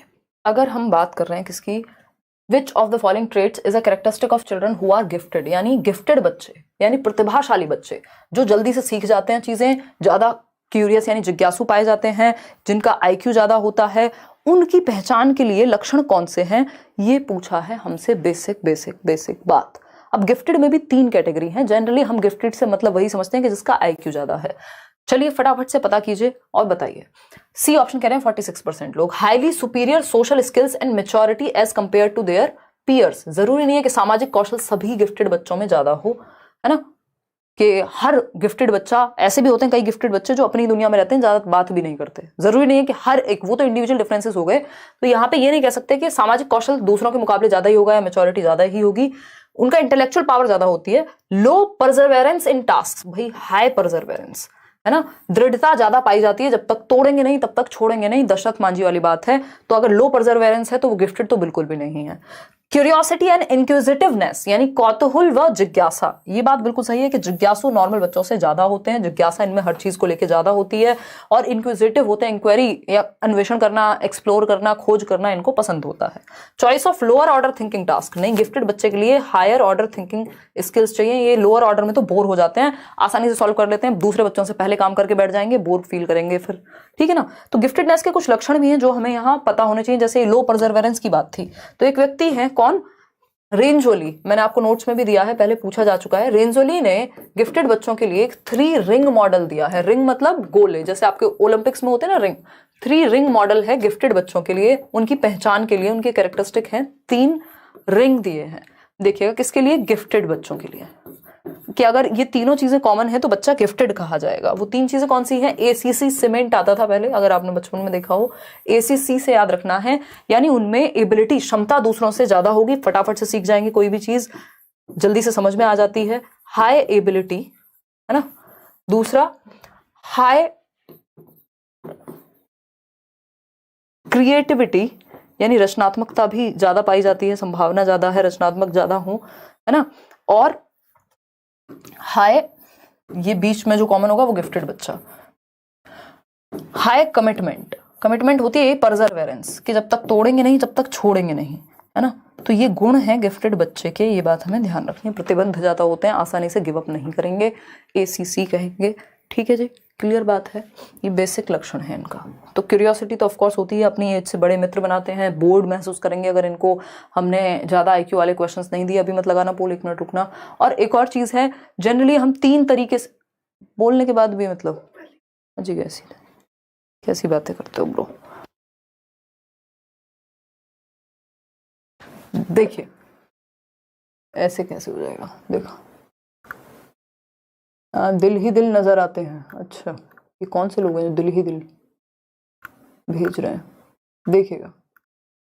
चलो अभी बात करेंगे 3 प्रकार के गिफ्टेड बच्चों पे। अभी भी आता है एसीसी, कोई कह रहा है, नहीं उसका नाम बदल दिया था ना इन लोगों ने शायद, नीता चौधरी।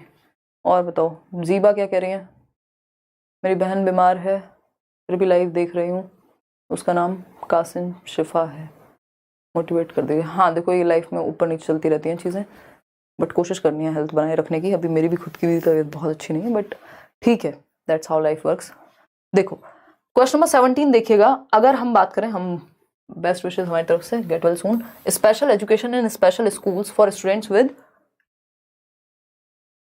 लर्निंग डिफिकल्टीज, यानी कि अधिगम कठिनाई महसूस करने वाले अधिगमकर्ताओं के लिए विशिष्ट विद्यालयों में विशिष्ट शिक्षा, यानी वो बच्चे जिनको डिफिकल्टी हो रही है सीखने में, लर्निंग डिफिकल्टीज हैं, तो उनके लिए स्पेशल स्कूल्स में उनको एजुकेशन दिलाओ। ये डिजायरेबल है या नहीं, सारे ऑप्शंस आप लोग बता रहे हैं।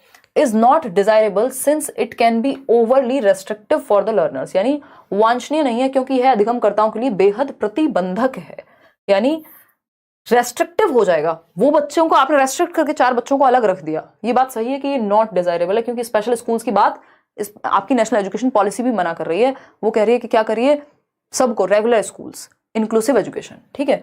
बी ऑप्शन है is desirable so that learners with learning difficulties are segregated from those, segregate तो करना ही नहीं होता, डिजायरेबल तो बिल्कुल भी नहीं है चीज। नॉट डिजायरेबल क्योंकि एक्सपेंसिव है और डिमांडिंग है, ये रीजन नहीं है। बच्चे की भलाई के बारे में हम सोचते हैं यहाँ, तो वांछनीय नहीं है क्योंकि अधिगमकर्ताओं के लिए प्रतिबंधित हो जाएगा, सिर्फ वैसे ही बच्चे वहां होंगे, और जब वो समाज में जाते हैं, सोसाइटी में जाते हैं, तो हर तरह के लोग मिलेंगे। तो इसलिए स्पेशल एजुकेशन जरूरी नहीं है, हर बच्चे को एक साथ सीखने का अधिकार है, ये बात सिंपली दिमाग में हमारे होनी चाहिए। क्वेश्चन नंबर 18 देखिएगा, क्वेश्चन नंबर 18 देखिएगा, क्या कहता है question number 18। Excessive physical movement inattention and impulsivity are primary characteristics of, यानी अत्यधिक शारीरिक हरकतें, यानी फिजिकल मूवमेंट, बच्चा टिक के एक जगह आप बिठाओ उसको, वो बैठ नहीं पाता, उठता रहेगा, बार बार कूदता रहेगा। इन अटेंशन, ध्यान उसका कहीं भी चला जाता है।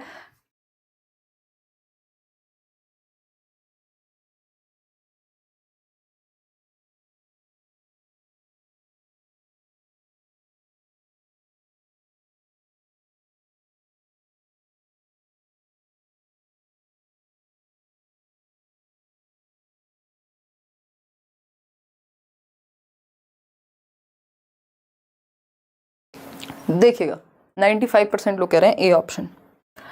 क्या है ये? एक्सेसिव फिजिकल मूवमेंट, बहुत ज्यादा फिजिकल मूवमेंट है, इनअटेंशन है, ध्यान टिक नहीं पाता एक जगह पे। इम्पल्सिविटी आर प्राइमरी कैरेक्टरिस्टिक्स, कुछ ना कुछ करते रहेंगे, कुछ नहीं तो पैन खोलते बंद करते रहेंगे, कई लोगों को आदत हो जाती है ना। ये इंटरनेट का भी योगदान है इसमें आज के समय में। तो ये किसके लक्षण हैं? कि शारीरिक हरकतें ज्यादा, ध्यान केंद्रित ना कर पाना, एक जगह टिक के ना बैठ पाना, आवेगशीलता। ADHD 94% लोग एकदम सही दे रहे हैं। Attention deficit hyper activity disorder, के अटेंशन में कमी है और अति क्रियाशीलता है, इसको ADHD कहते हैं, अटेंशन डेफिसिट हाइपर एक्टिविटी। ठीक, ये ऑडिटरी प्रोसेसिंग लैंग्वेज डिस्कैलकुलिया नहीं। आगे बढ़ेंगे, क्वेश्चन नंबर 19। ऐसे बच्चों को आपको टास्क को तोड़ के देना होता है छोटे छोटे चंक्स में, क्योंकि वो एक साथ ज्यादा देर तक नहीं टिक के बैठ पाएंगे। देखिएगा, जवाब दीजिएगा, फिर हम आगे बढ़ेंगे। हमारा नहीं कमेंट देखा, उज्ज्वला कह रही है। उज्ज्वला देख लिया आज तो आपका कमेंट, अब क्या दुख है। देखिए क्वेश्चन नंबर 19 देखिएगा, ये क्या कहता है? विच of the following statements about inclusion is not correct, यानी समावेशन के बारे में कौन सी एक बात सही नहीं है। तो समावेशन मतलब हर बच्चे को एक साथ सिखा पाए आप डिफरेंट तरीके से। दीदी आपकी तबीयत कैसी है? Get well soon. एब्सेंट कह रहे हैं, एब्सेंट नाम है आपका यार, अभी उतनी अच्छी नहीं है बट हाँ बेटर है कल से ऑफ कोर्स। तो कौन सी एक बात इंक्लूसिव एजुकेशन के बारे में सही नहीं है? तो inclusion means providing choice and opportunities for learner amidst and array of activities and experiences, यानी समावेशन का अर्थ है कि शिक्षार्थियों के लिए अलग अलग क्रियाकलाप और अनुभवों की व्यू रचना करनी चाहिए, बीच बीच में उनको मौका दें कि वो चूज कर पाए चीजें। बिल्कुल सही है, बट हमसे क्या पूछा है? करेक्ट क्या नहीं है। करेक्ट क्या नहीं है, नॉट पूछा है, इसमें आप लोग फंसेंगे क्योंकि हम जल्दबाजी में पढ़ लेते हैं। ठीक है ना मैम? मैं 4 आवर टाइम सीटेट, अच्छा 4 बार सीटेट दिया है, अभी तक क्लियर नहीं हो पाया है। 12 घंटे ड्यूटी करके आने के बाद कुछ नहीं हो पा रहा, प्लीज़ आप कुछ सजेस्ट करिए। नितेश पांडे, एक तो 5 सब्जेक्ट के जो नोट्स मिलेंगे उनको आप प्लीज़ शांति से बैठ के पढ़िएगा। थोड़ा टाइम आपको अब डिवोट करना पड़ेगा, कम से कम भी 2 घंटे 3 घंटे अगर आप नहीं दे पा रहे हैं इस समय पे भी, तो फिर तो दिक्कत हो जाएगी, है ना। और वो नोट्स बार बार रिवाइज करिए। कुछ नहीं तो 5 मैराथन सेशन देख लीजिए जो मैं पहले करा चुकी हूँ, अभी नए भी कराने वाली हूँ। डेली सेशन ही अटेंड कर लीजिए, एक ही सेशन होता है ऐसा नहीं है, बहुत ज़्यादा सेशन हो रहे हैं, तो वो भी, क्योंकि उससे आपकी अंडरस्टैंडिंग बेटर होगी।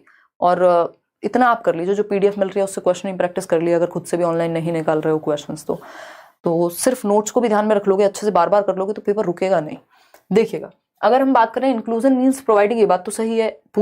पूछा है क्या गलत है? Inclusion implies accepting all learners without imposing normative standard, बिल्कुल सही बात है, हर बच्चे को एक्सेप्ट करना। सी ऑप्शन है inclusion involves investing in categorisation and labelling of children, यही गलत है, और जो गलत है वही सही है, क्योंकि हमसे नॉट करेक्ट पूछा था। बच्चे पे ठप्पा लगाना, लेबल करना, सेग्रीगेट करना, रैंक करना, बिल्कुल गलत बात है। डी ऑप्शन है inclusion includes use of diverse pedagogical needs, ये तो पॉजिटिव है। तो सी ऑप्शन ही सही गलत है और वही सही है, क्योंकि पूछा ही गलत है कि उनको वर्गीकरण करना, अलग थलग करना, उन पे बांटना उनको गलत है एकेडमिक क्षमता के आधार पे। क्वेश्चन नंबर 20 है, what adaptations should a teacher make while engaging learners who are visually challenged, यानी किस तरह के अडेप्टेशंस, किस तरह के चेंजेस एक टीचर को करने चाहिए उन बच्चों को केटर करने के लिए जो दृष्टि बाधित हैं, जिनको देखने में कोई भी समस्या है। तो वो बच्चे जिनको देखने में समस्या है उनके साथ डील करने में हम एटलीस्ट बाकी सेंसेस का प्रयोग कर सकते हैं, टैक्टाइल मटेरियल का प्रयोग कर सकते हैं। मरियम खान, ठीक बात है या नहीं, बताइएगा एक बार। सी ऑप्शन कह रहे हैं कई लोग, चलिए देखते हैं। तो speaking clearly and loudly with appropriate pauses, यानी उपयुक्त विरामों के साथ स्पष्ट रूप से जोर से बोलना, क्योंकि बच्चों को देखने में दिक्कत है तो एटलीस्ट अगर आपका जो उच्चारण है वो क्लियर है, अगर आप लाउडली बोल रहे हैं तो बच्चे को सुन ठीक से पाएगा, जो कि बात सही है।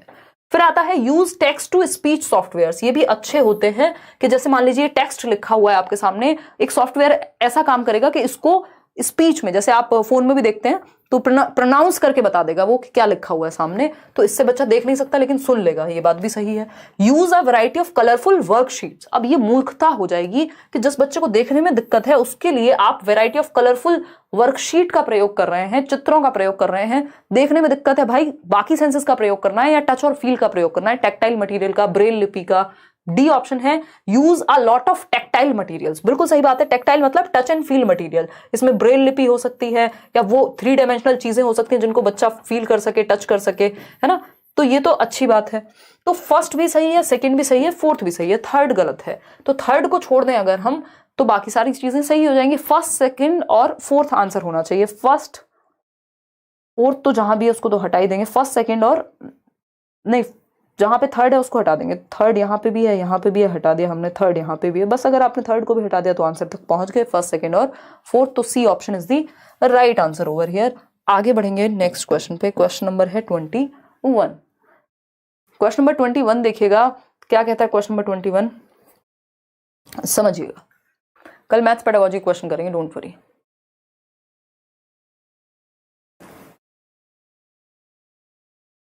देखो पलक गुस्सा कर रहे हैं, आप लोग लाइक नहीं कर रहे हो, देख रहे हो।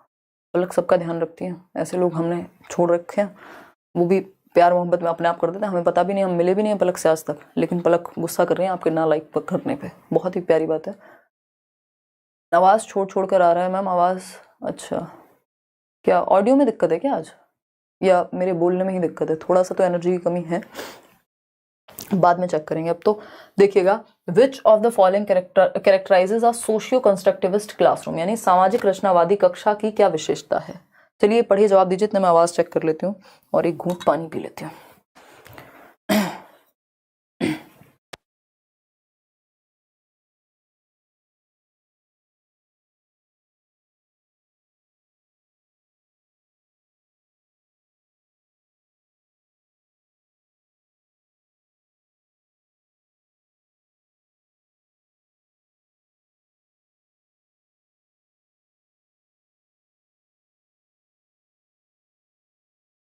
मेरे एंड पे एकदम सही है आवाज़, अपना कनेक्शन आप चेक कर सकते हैं, देखिएगा, फिर आगे बढ़ेंगे।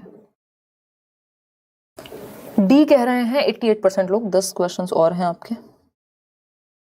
चलिए, अगर हम बात करें किसकी, डी ऑप्शन की, 88% लोग जो कह रहे हैं कि कौन सा एक कैरेक्टरिस्टिक है, विशेषता है, जो एक सोशियो कंस्ट्रक्टिविस्ट यानी सामाजिक रचनावादी कक्ष यानी जहां बच्चे समाज में रचना कर रहे हो। समाज का मतलब क्या है, ग्रुप में सीख रहे हो, आपस में सीख रहे हो एक्टिविटी करके। ये कौन है, वाइगॉस्की हैं, जो सोशियो कल्चरल अप्रोच की बात करते हैं। ठीक है, वाइगॉस्की हैं। फिक्स्ड सीटिंग अरेंजमेंट, फिक्स्ड या रिजिड तो एकदम खराब है, ये फिक्स से फ्लेक्सिबिलिटी की तरफ, लचीलेपन की तरफ जाना है। सीटिंग अरेंजमेंट रोज चेंज हो रहा हो, अलग अलग ग्रुप में बैठ रहे हो बच्चे, ऐसा नहीं है बस सीट फिक्स कर दी है आपने।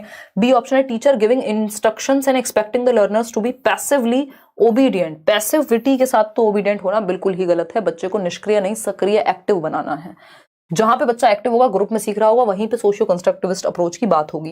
मेमोराइजेशन ऑफ फैक्ट्स, रट्टे लगवा दिया आपने बच्चे से, तो डी ही सही है कि learners discussing on topic while working in a group. बच्चे एक तो समूह में सीख रहे हैं, तो सोशियो कंस्ट्रक्टिविस्ट यानी समाज में कंस्ट्रक्शन हो रही है, ग्रुप में कंस्ट्रक्शन हो रही है, चर्चा करके बच्चा एक्टिव भी सिर्फ डी ऑप्शन में ही है। आगे बढ़ेंगे क्वेश्चन नंबर 22 पे। क्वेश्चन नंबर 22 क्या कहता है, देखिएगा एक बार।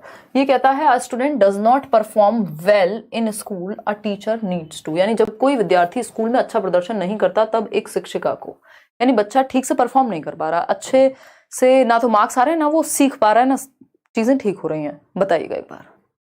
पोल वाली दीदी को क्यों डांट पड़ रही है मैम? पोल वाली दीदी नहीं है ना आज, पोल वाले भैया हैं, और भैया हमारे थोड़े से आलसी हो जाते हैं कभी कभी, बाकी तो ठीक ही करते हैं, बट सो जाते हैं बीच में। पोल वाले भैया थोड़े बच्चे हैं अभी, तो उनके वो बोर फील करते हैं, उनको लगता है कि यार कुछ तूफानी कराओ मुझसे। देखिएगा क्वेश्चन नंबर 22, ऊपर से मेरी तबियत खराब है, खड़े होने में वैसे ही जोर पड़ रहे हैं। देखिएगा, अगर हम बात कर रहे हैं ए ऑप्शन की 95% की, तो जब कोई विद्यार्थी स्कूल में अच्छा प्रदर्शन नहीं करता, तब एक शिक्षिका को एनालाइज द सिस्टम यानी शिक्षा व्यवस्था या तंत्र का विश्लेषण करने की जरूरत होती है। बात तो सही है। ब्लेम द पेरेंट्स, किसी को भी ब्लेम नहीं करना, सिस्टम को ब्लेम करना है या अपने आप में कमी निकालनी है एज अ टीचर। स्टूडेंट को शेम करेंगे नहीं, स्टूडेंट को कहेंगे स्पेशल स्कूल में चले जाओ, बिल्कुल भी नहीं। कारण जानेंगे या सिस्टम में बच्चा फेल हो रहा है यानी सिस्टम फेल होगा। तो शिक्षा व्यवस्था तंत्र का विश्लेषण करना कि कौन से उनके मेथड में कमी है, सिस्टम में कमी है, क्या हिसाब किताब है, करिकुलम में कमी है, कहाँ प्रॉब्लम है, ये जानेंगे। तो A option is the right answer, ना कि बच्चे के पेरेंट्स और बच्चे में कमियां निकालेंगे। क्वेश्चन नंबर 23 देखिएगा। क्वेश्चन नंबर 23 अच्छे क्वेश्चंस हैं, मैं कहूंगी बढ़िया क्वेश्चंस हैं। क्वेश्चन नंबर 23 कहता है, internalisation of continuous experiences of not understanding and blaming the self for inability to learn and perform in the classroom can potentially result in. यानी कि बात क्या चल रही है, बात चल रही है कि कक्षा में समझने बना पाना, यानी समझ नहीं पा रहा बच्चा, उसको इंटरनलाइज नहीं कर पा रहा जो भी एक्सपीरियंसेस क्लासरूम में हो रहे हैं, एंड ब्लेमिंग द सेल्फ, और खुद के लिए ही वो ब्लेम कर रहा है कि भाई मेरे से नहीं हो पा रहा, मैं नहीं कर पाऊंगा। अब इसका रिजल्ट क्या हो सकता है अगर ऐसा बार बार होता रहे कि कक्षा में बच्चा समझ न बना पाए और उसके सतत अनुभवों और सीखने पाने की असमर्थता, कि वो कोशिश कर रहा है, सीख नहीं पा रहा, समझ नहीं पा रहा, एक्सपीरियंस को इंटरनलाइज नहीं कर पा रहा, इंटरनलाइज मतलब भर नहीं पा रहा अपने अंदर, क्रिएट नहीं हो पा रही समझ। तो अगर ऐसा बार बार लगातार होता रहेगा कॉन्टिन्यूअसली, तो स्थिति आ जाएगी लर्नेड हेल्पलेसनेस की। ठीक है, thanks ma'am. Last year 10 days देख के सीटेट क्रैक किया था, बिलाल अहमद कर रहे हैं, बहुत ही बढ़िया बिलाल, बहुत ही खुशी की बात। देखिए अगर हम बात करें ए ऑप्शन, तो लर्नेड हेल्पलेसनेस, लर्नेड हेल्पलेसनेस क्या है, एक कॉन्सेप्ट होता है, बस ये कुछ ऐसे टर्म्स हैं जो डायरेक्टली आते हैं पेपर में, आपको डायरेक्ट सिलेबस में नहीं दिखेंगे बट आएंगे। तो लर्नेड हेल्पलेसनेस यानी अधिगम असहायता का भाव, कि आप बार बार फेल हो रहे हैं, बार बार आप पहुंच नहीं पा रहे हैं जहां तक पहुंचने की कोशिश कर रहे हैं, आप अप्रोच में कमी नहीं देख रहे हैं कि कहां गलती है, आप खुद को ही कह रहे हैं कि मैं ही इस लायक नहीं हूं शायद या मेरे से नहीं हो पाएगा। बहुत बार मैं एग्जांपल देती हूँ, कई ब्रेकअप होने के बाद लगे कि यार अब तो कुछ हो ही नहीं पाएगा जीवन में, बहुत कोशिशें की, कई बार फेल हुए, लगा कि अब तो नहीं हो पाएगा, जबकि हमें एनालाइज करने की जरूरत थी, लेकिन हमने क्या कर लिया कि मेरे में ही कमी है। ये लर्नेड हेल्पलेसनेस होती है कि निस्सहाय महसूस कर रहे हैं आप, तो ये बच्चे में नहीं आने देनी चाहिए, ये नेगेटिव बात है, लर्निंग में बाधा बनती है, बैरियर बनती है। मोटिवेशन अगर ज्यादा होगी, मास्टरी ओरिएंटेशन पे फोकस है कि करके तो देखते हैं, इंक्रीमेंटल एबिलिटी का बिलीफ है कि भाई योग्यता तो बढ़ा ही जा सकती है, लेकिन यहाँ आप अपनी ही योग्यता में कमी ढूंढ रहे हैं, तो A option is the right answer, क्योंकि ये लर्नेड हेल्पलेसनेस कहलाएगा। अब एक और क्वेश्चन आपका असर्शन और रीजन वाला, इसको हम कह सकते हैं कि अपने आप में हार्ड सेट है, मुश्किल सेट है, अच्छे क्वेश्चंस इसमें गिवन है। देखो, ओ शिट, अभी गिरता है और मेरे पैर में फिर से मोच आती है। देखो, देखिएगा, मुझे उम्मीद है कि तू डोरेमोन देख रहा है चुप चुप। देखिएगा,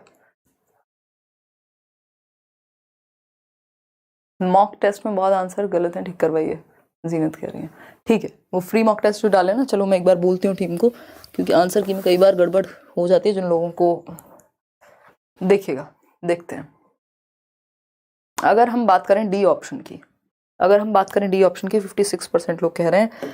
देखते हैं, असर्शन क्या है, स्टेटमेंट है कि एक टीचर है, a teacher should not design learning task, इस तरह से लर्निंग टास्क को, लर्निंग एक्टिविटीज को डिजाइन नहीं करना चाहिए, that encourage children to seek out knowledge from sites other than the textbook. यानी एक अध्यापक को ऐसे अधिगम कार्य नहीं बनाने चाहिए जिसमें टेक्स्ट बुक के अलावा बच्चे को इंटरनेट का सहायता लेनी पड़े, इंटरनेट की अलग अलग साइट पे या आसपास से थोड़ा इंक्वायरी करनी पड़े। तो ये तो गलत बात हो गई ना भाई, सिर्फ टेक्स्ट बुक से रट्टा लगवाना तो उद्देश्य नहीं है ना, बच्चे को एक्सप्लोर करने देना चाहिए। तो ये तो गलत बात है कि ऐसे टास्क डिजाइन ही ना करें जिससे कि बच्चे को किताब के अलावा बाहर देखना पड़े।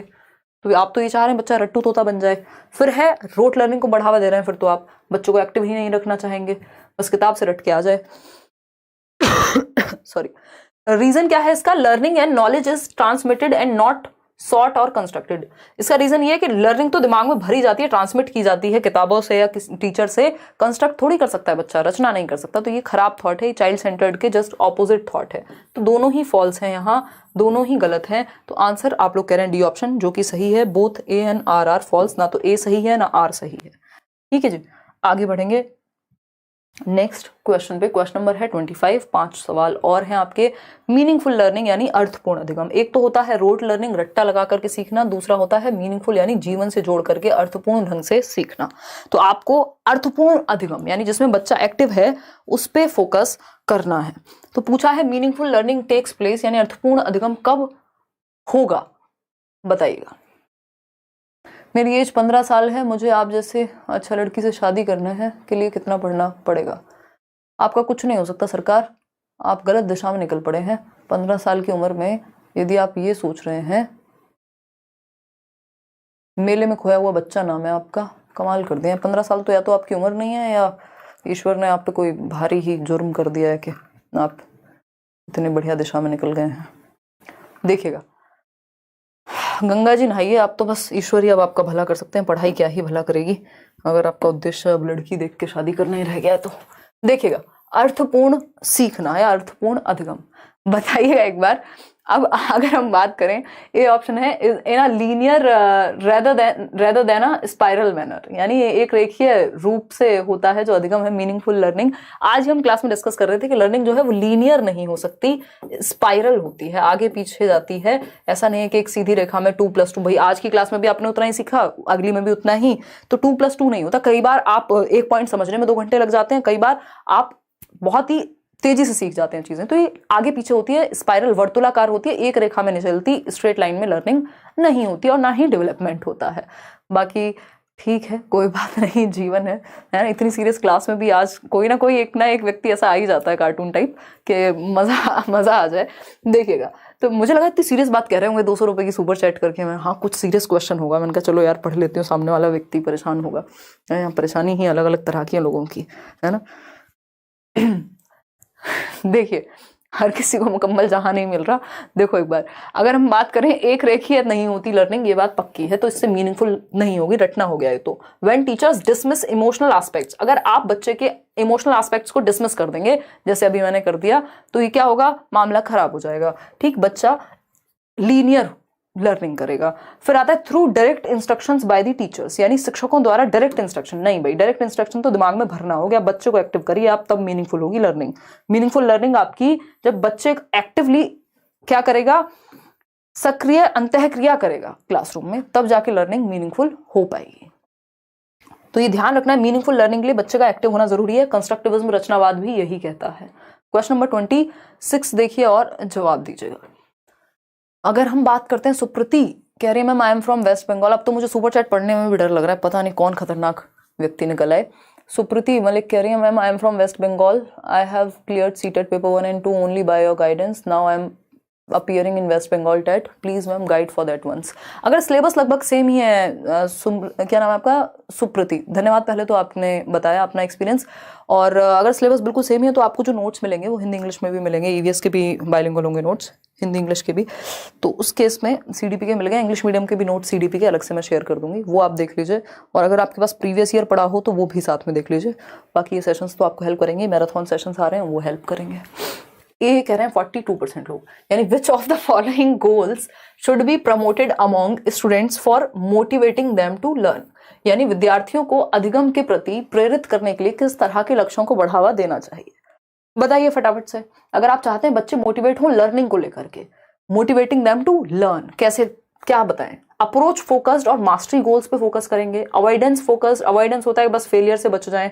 अप्रोच फोकस्ड और परफॉर्मेंस गोल्स, यानी फर्स्ट आना है हर हालत में, तो ये भी गड़बड़ है। अवॉइडेंस फोकस्ड और मास्टरी गोल्स, अवॉइडेंस भी गलत है, परफॉर्मेंस गोल भी गलत है। मास्टरी ओरिएंटेड सही होता है, और अप्रोच आपकी ये हो कि आप करना चाहते हैं किसी चीज को, तो अप्रोच फोकस्ड हो एक तो गोल, और मास्टरी गोल हो कि आपको दक्षता, किसी चीज में मास्टर बनना है, इसलिए आप कोई काम अप्रोच कर रहे हैं, ये पॉजिटिव है। ठीक है आशुतोष तिवारी, चलिए आगे बढ़ते हैं। ए ऑप्शन ही सही था यहाँ। क्वेश्चन नंबर 27 पर चलते हैं। क्या कहता है क्वेश्चन नंबर 27, परासंज्ञान मेटाकॉग्निशन, इस पे भी क्वेश्चन इस बार खूब आए हैं। देखिएगा, मेटाकॉग्निशन यानी परासंज्ञान अधिसंज्ञान क्या है, बताइएगा फटाफट से बताइए, जल्दी बताइए।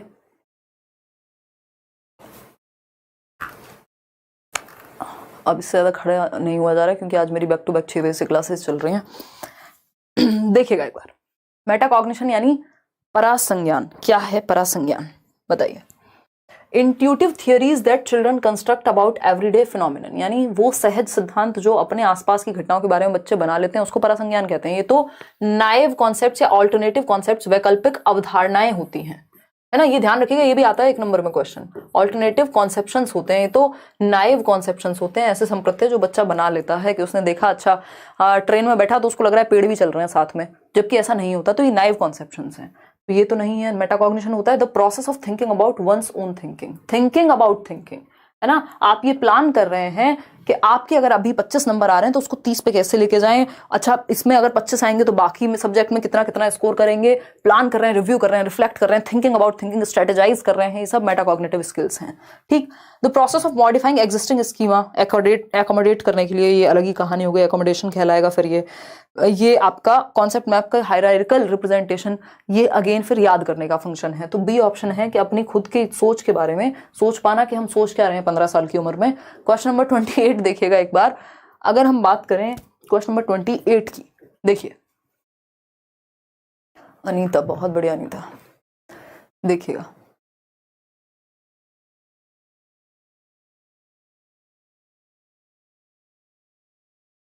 चांदनी श्रीवास्तव कह रहे हैं कि बहुत दुख के साथ कहना पड़ रहा है कि मेरे पापा की डेथ हुई है, इसलिए पढ़ाई में मन नहीं लग रहा है। हाँ ऑफ कोर्स, ये जीवन में बहुत बड़े दुख हैं, किसी को खोना, और स्पेशली फादर, या घर में अगर हम देख रहे हैं इतने क्लोज रिलेशनशिप्स। बट चांदनी, या तो आप टूट जाएं या फिर मजबूत हो जाएं, दूसरा कोई ऑप्शन नहीं है ना। जब तक आप जीवित हैं तब तक ऐसा तो नहीं हो सकता कि आप बिना लड़े जीवन में आगे बढ़ते रहें। सबके अपने अलग अलग तरह के चैलेंजेस हैं और मैं एम्पैथाइज कर सकती हूँ आपके साथ, but again you have to fight for your self, और इसका दूसरा कोई उपाय नहीं है ना। बाकी परमानेंट कोई भी नहीं है, आप भी नहीं है, कोई और भी नहीं है, ठीक है। जब तक का जीवन है, आसपास के लोग और कोई भी पिता हो, माता हो या आसपास वाला जो भी व्यक्ति आपसे प्यार करेगा, तो वो ये तो नहीं चाहेगा कि आप कमज़ोर हो जाएं उसकी एब्सेंस में। तो फोकस कीजिए अच्छा करने में जीवन में। मन नहीं लग रहा है, मेहनत पे फोकस कीजिए। ऑफ कोर्स वो ईजी नहीं है बात, बट अगेन जो चीज़ इंपॉर्टेंट है उसको तो छोड़ नहीं सकते ना। इफेक्टिव टीचिंग वुड रिक्वायर, यानी प्रभावशाली अध्यापन के लिए क्या जरूरी है?